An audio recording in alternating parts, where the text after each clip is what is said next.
সুধিছিলে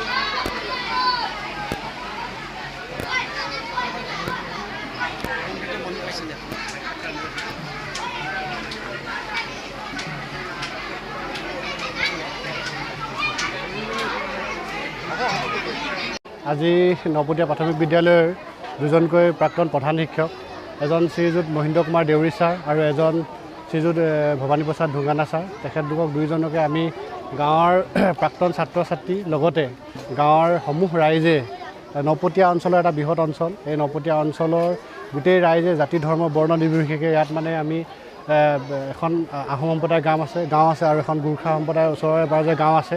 আমি সকলোৱে মিলিজুলি আজি আমাৰ এই বিদ্যালয়খনৰ দুইজনকৈ আমাৰ সন্মানীয় গুৰুক আমি আজি গোটেই ৰাইজে এটা দীঘলীয়া আদৰণি পৰ্বৰে তেওঁলোকক বিদায় দিছোঁ। তেওঁলোকৰ শ্ৰদ্ধা ভক্তি, তেওঁলোকৰ কৰ্মৰাজিক সন্মান জনাই ৰাইজে আজি স্বতঃস্ফূৰ্তভাৱে সকলোৱে ওলাই আহিছে আৰু সকলোকে ধন্যবাদ জ্ঞাপন কৰিছোঁ।